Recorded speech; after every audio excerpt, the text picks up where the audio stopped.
நம்ம அப்படியே வெளியே போயிடலாம். பரிமாறவங்க அவங்களுக்கு மற்றதானே சாப்பாடு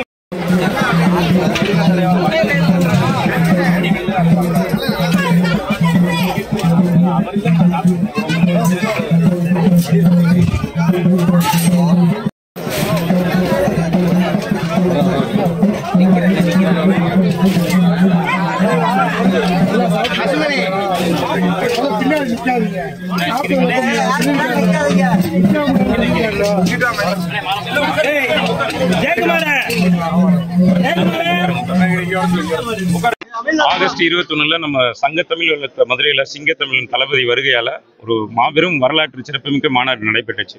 வாகை சூடும் வரலாறு திரும்புகிறது, வெற்றி பேரணியில் தமிழ்நாடு என்ற பெயரில் நடைபெற்ற மாநாடு. தளபதியே நன்றி சொல்லி ஒரு அறிக்கை விட்டாரு. அதாவது வரலாற்று பெருமை மிக்க மதுரையில மக்கள் கடலென திரண்டது திக்குமுக்காட வைத்ததுன்னு. அந்த சந்தோஷம், அப்படி ஒரு தலைவன் சந்தோஷப்பட்ட இந்த மண்ணில் அந்த மாநாட்டில் நம்மளுக்கு பணி செய்த நமது கழக தோழர்கள் மற்றும் தன்னார்வர்கள் நல்லாவே ஒர்க் பண்ணாங்க. நம்மளோட தளபதியோட தொண்டர்கள் அனைவரும் நல்லா ஒர்க் பண்ணாங்க.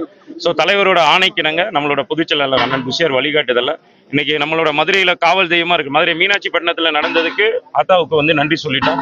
அதே மாதிரி காவல் தெய்வமாக இருக்கிற பாண்டி முனீஸ்வரர் கோயிலில் கிடா வெட்டி இன்னைக்கு ஒரு 11 கிடா வெட்டியிருக்கோம். 200 ரூபா கோழிக்கறியும் ப்ளஸ் முட்டையோட சேர்த்து ஒரு அசைவு விருந்து நம்மளோட கழக தொழில்கள் ஒரு 2000 பேருக்கு பிளான் பண்ணி இன்னைக்கு பண்ணியிருக்கோம். அதில் இன்னைக்கு டாக்டர்ஸ், செவிலியர்கள் எல்லாரும் இன்வைட் பண்ணியிருக்கோம். அதே போல் சமூக ஆர்வலர்கள் நிறைய பேர், நண்பர்கள், அதாவது கழகத்தை தாண்டி சமுதாயத்தில் பற்று உள்ள நாளைய மாற்றத்தை விரும்புகிற நிறைய நண்பர்களும் எங்களுக்கு உதவி பண்ணாங்க. இந்த மாநாட்டில் தன்னார்வலாம் நிறைய கலந்துக்கிட்டாங்க. அவங்களே இன்னைக்கு இன்வைட் பண்ணியிருக்கோம். டாக்டர்ஸ், செவிலியர், அது போக பத்திரிகை துறை சார்ந்த நண்பர்கள், ஒரு மாத காலமாக நீங்கள் ஒவ்வொரு நிகழ்ச்சியும் எடுத்து போட்டதில் எங்களுக்கு அது ஒரு நல்ல ஒரு விஷயமா இருந்தது. ஸோ உங்கள் அனைவரையும் நாங்கள் அவங்களே இன்வைட் பண்ணியிருக்கோம்.